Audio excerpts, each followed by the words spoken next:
Welcome everyone back to the Crimson 15 podcast. I'm your host, Crimson Sen. 15 PCA. 87454. Be sure to check us out over on Twitter at C15 Podcast. Join the discussion over on Discord, link in the description below. And if you're enjoying the videos, be sure to sub, like, share, and hit that bell for notifications. Hazbhin Hotel, episode 6, Welcome to Heaven. And disappointing. As disappointing as Lucifer's character in this show. I was thinking, okay, heaven, we're going to see how it's run. That should be the opposite of hell, but it is hell, just cleaner. Everything's almost exactly the same. It's weird. It's I don't know what they were trying to go for, and then like no one knows how heaven is run. Like the angels don't even know how it works, and like what? It's such an odd and weird way to try to fit in the whole storyline of how do you get into heaven? Well, it's so when we get into it, we can talk philosophy, we can talk religion, and how if they were going to avoid certain things, they should have just avoided it. But then they kind of don't avoid it by having certain characters in heaven. So I don't know. There is one super funny joke. One of the few times in this whole show where I laughed out loud. Like it was genuinely funny because it had a really good setup and the punchline was just perfection. I'm about to laugh just thinking about it right now, but it's the only joke in the whole show that does this. And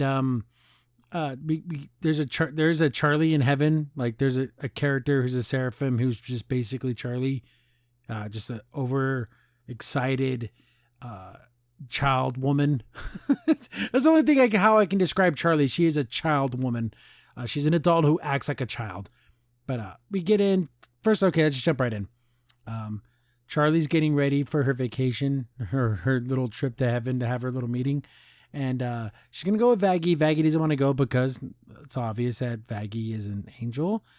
I didn't know that was not, I thought everyone knew that, but she doesn't want to go back because, you know, obviously she doesn't want to go back to heaven. But it's there. Like, oh, she's going to go to her, you know, it's just, they don't even show you how Lucifer set this up. Did he just open the portal? Does Lucifer have a portal to heaven? Or did he talk to someone in heaven? Like, they don't explain any of that. He just somehow be able to do it. But Cherry Bomb shows up. Remember her from the pilot? Original name, Cherry Bomb. Because guess what? She blows things up with bombs. I'm clever. She's super loud. And you would think by this point in the series that you would become numb to the cussing. But it just detracts from everything. It just sounds like, okay, how many F words can we fit into one sentence? But she wants to hang out with Angel Dust, but Angel Dust had a really hard day at the studio, you know, doing the things that he does at the studio. And Cherry Bomb's like, yeah, let's go hang out. Let's do all this. And then Charlie's like, oh, wow, one of Angel Dust's friends. Like, you know, I haven't met any of his friends before. And she's like, oh, we're going to go out. It's like, that's a good idea. Everyone deserves the day off. You guys should all go out. And then Cherry Bomb's like, no, I don't want to go out take your dumb friends, your loser friends. I just want to hang out with Angel Dust. But then I guess Charlie just gives her a stack of money. And she's like, okay, I'll do it for the money. So they all get the day off. Serpentis is, I remember how in the pilot, they're like, oh, one of my enemies. No, he had like arch enemies. Like he hates Alistair. He hates everybody. And they're like, oh, one of my greatest villains. But they're all going to go out instead. And Serpentis is funny because he's almost like a villain because that's what you do. When you go to hell, you're just a villain. But I don't think he even likes being a villain. He'd rather just be people's friends. So he's trying to like be friendly with Cherry Bomb, which is kind of funny. And you can tell that he kind of likes her, like he's physically attracted to her, which is cute because it's like almost in a silly, stupid kind of way because he's such a bumbling idiot. Anyways, the portal opens up and they go to heaven. And this is where I get like So St. Peter's at the gate. They made him a white guy. Why is St. Peter a white guy? He was a Middle Eastern man. Oh, why would they make him a white guy? But yeah, white hair, blonde hair, white skin, blonde hair, everything. Though it's so ridiculous. He shouldn't be white. That bothers me. But he's like the whitest character we've ever seen. Like he's almost human looking the way that he's designed. But Charlie's like, oh, I'm here. And they're like, oh, let's see if you're in the list. There's no Charlie. And then she's like, oh, Lucifer sent me a prayer. She's like, oh, no, you can't be here. The seraphims show up. And there's like an elder seraphim and then there's like a younger seraphim. And the younger seraphim here is just Charlie.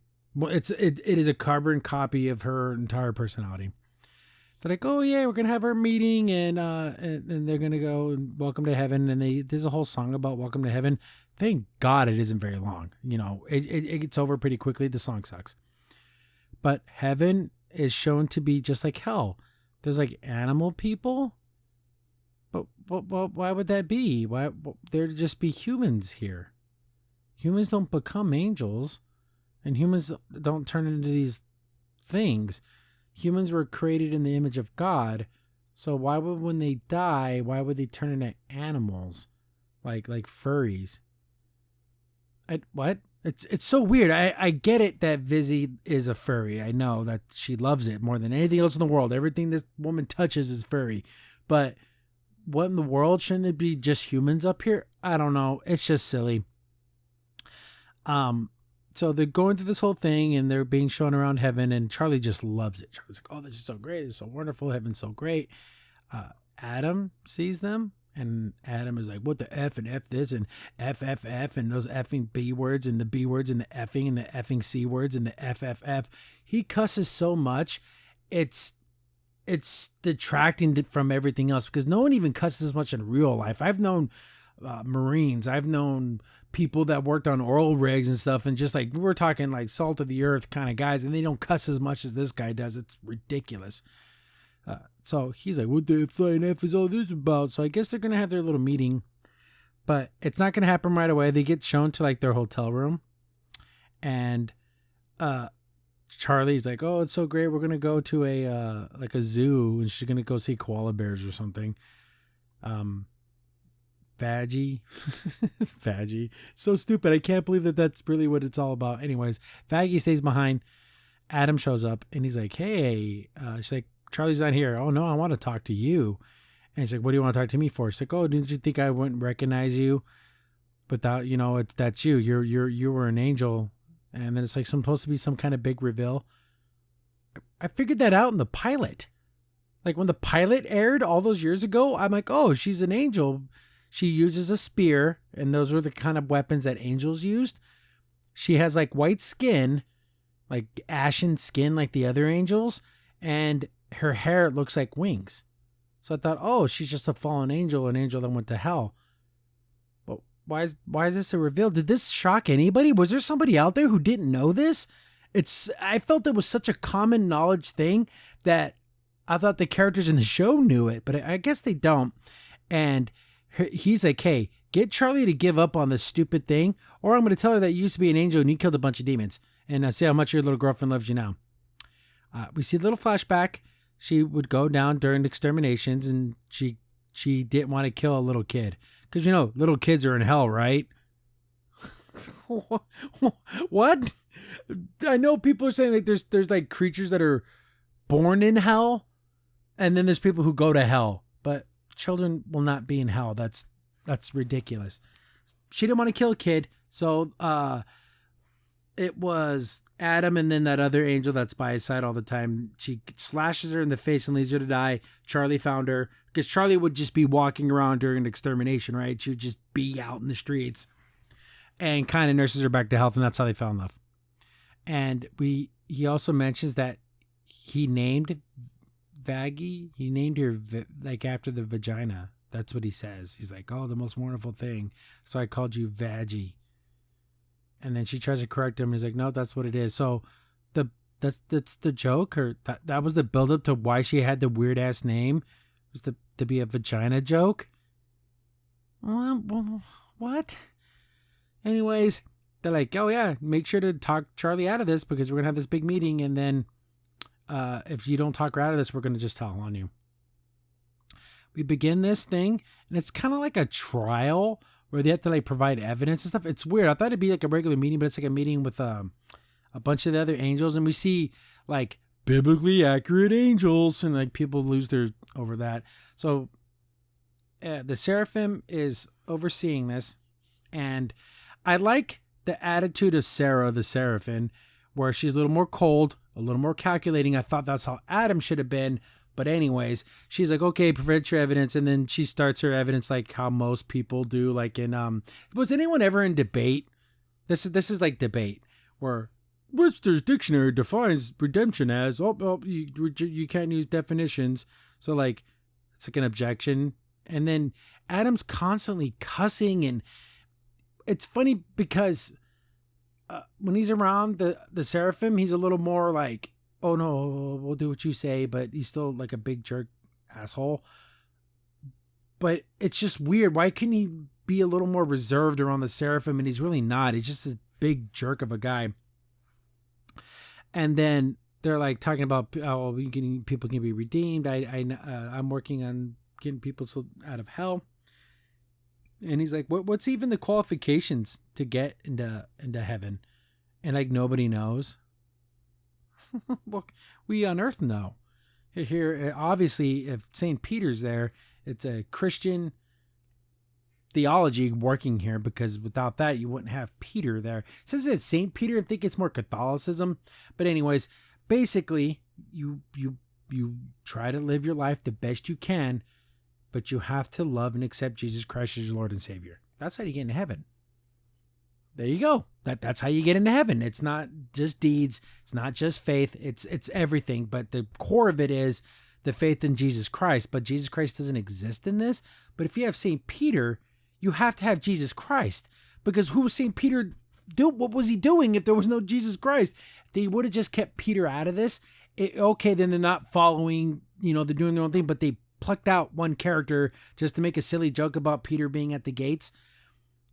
Why? No one talks about God. Like they can't refer to, God. Hey, Papa, what's going on? Like, how do you get into heaven? Wouldn't that be answered? It's weird. So he just like scribbles on a piece of paper like, oh, you got to do this, and this, and I'll stick it to the man. It's the silliest, stupidest thing. And they take this as like real evidence. Like, oh, that's how you get into heaven. Yeah. And they like all agree to that, like sticking it to the man. Who's the man?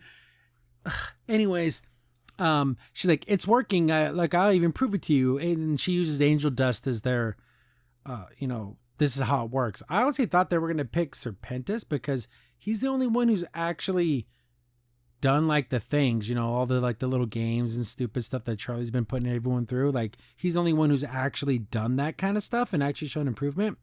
But it's like a little window. So they're going to watch this. They're at the bar and everyone's having fun and drinking and doing stuff.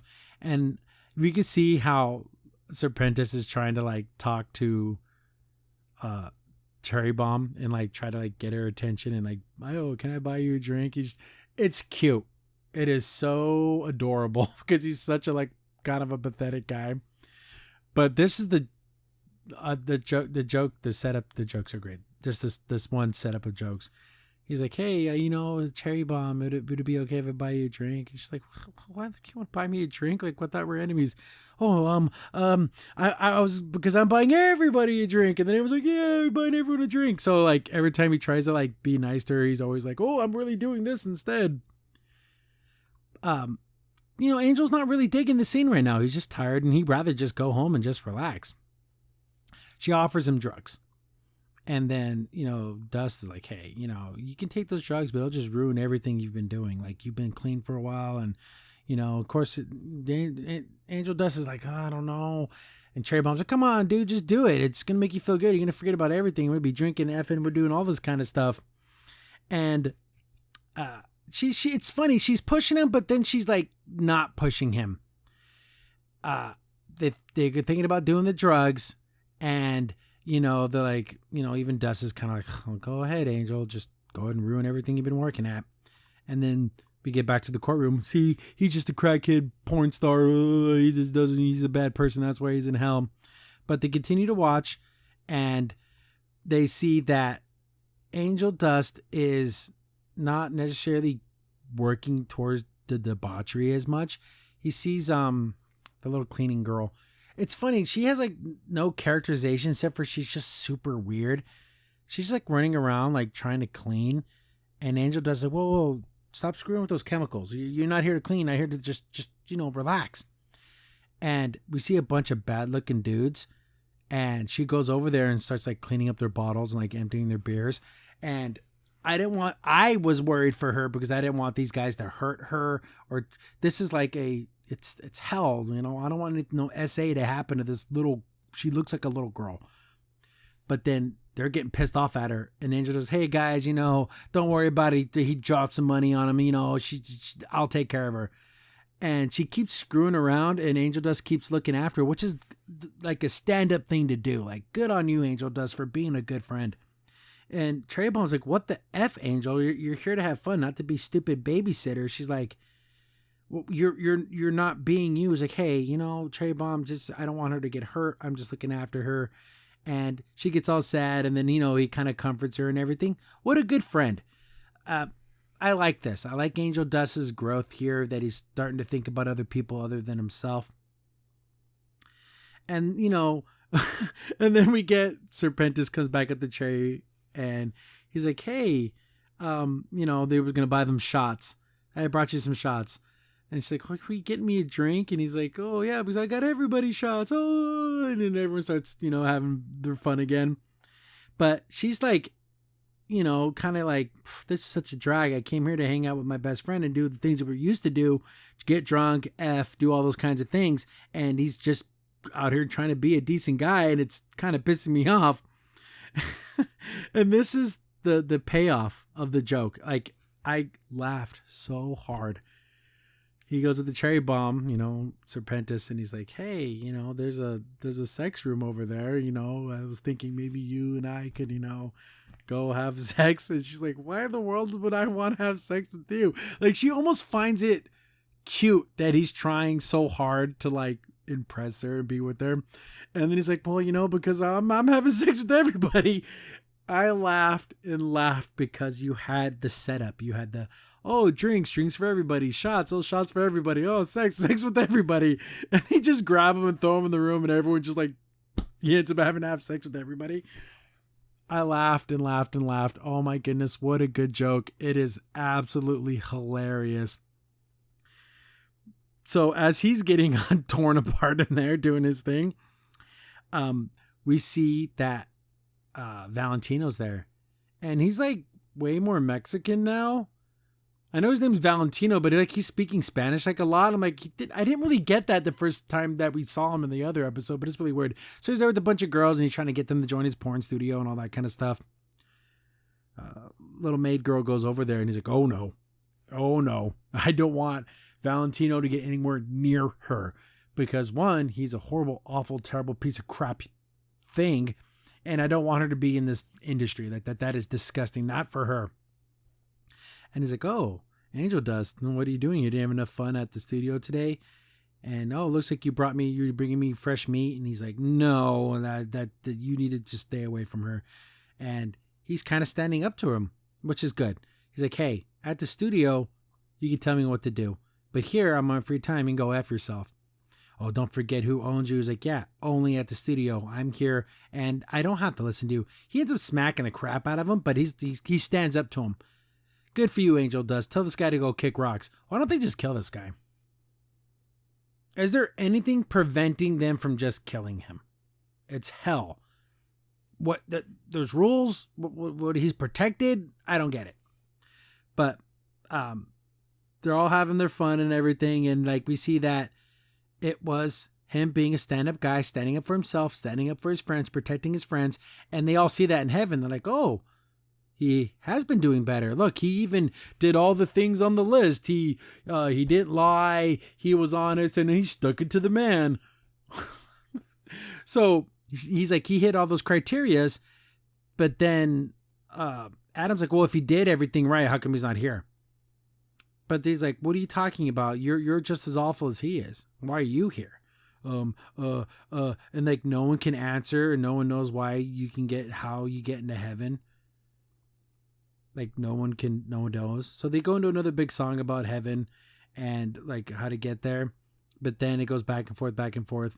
The song is, but it's funny because apparently no one else knows about this extermination thing. Like heaven is clueless.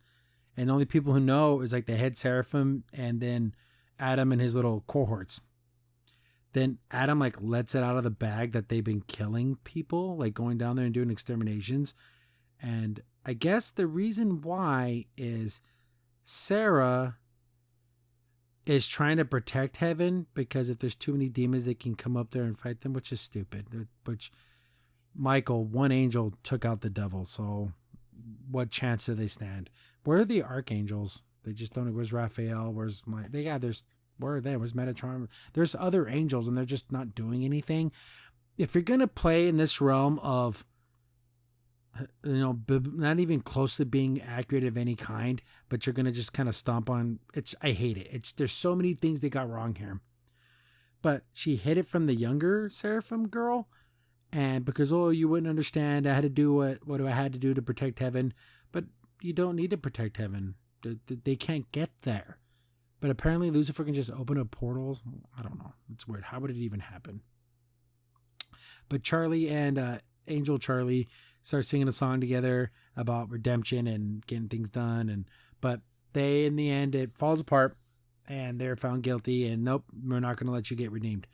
But then in a parting shot of like F you, he's like, oh yeah, Vaggie, why don't you go in and tell your little girlfriend who you really were? You used to be an angel and you killed a bunch of demons, haha.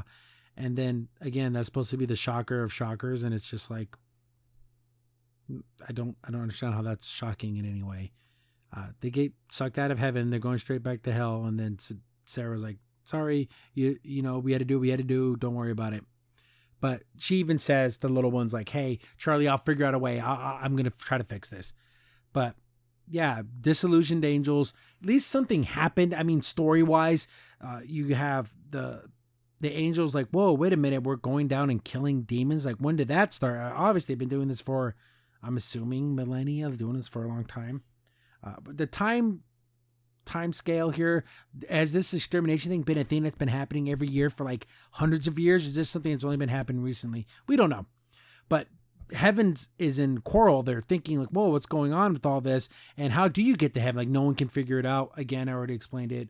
It's a little ridiculous that nobody knows how to get to heaven when obviously they can just go talk to God, unless God's not talking to anybody, which is another storyline from a whole bunch of other TV shows. But yeah, disappointing in how things are run and how silly heaven is and how goofy everything is. And I don't know. I'm glad the story moved forward a little bit. Not glad that Adam's just continually being a moron and it's just accepted from all the other angels. Like, they don't look at Adam like, whoa, you cuss and have sex and you do debaucherous things, and none of the angels are like, whoa, that's wrong. Like, they're just oblivious to it, or they don't care. I don't know. But yeah, there's a couple episodes left. We'll see where this goes. I'm assuming there's going to be a war and there's going to be a battle. But yeah, thanks for watching, guys. Try to get out more videos. I have a little more time now. During the summer, a little more time. So I'm trying to get out 1 or 2 reviews a week, maybe a couple of YouTube shorts every now and then. But thanks for watching, guys. I love all of you. Comments, like, follow, do all that good stuff. Share it around, share it on Twitter.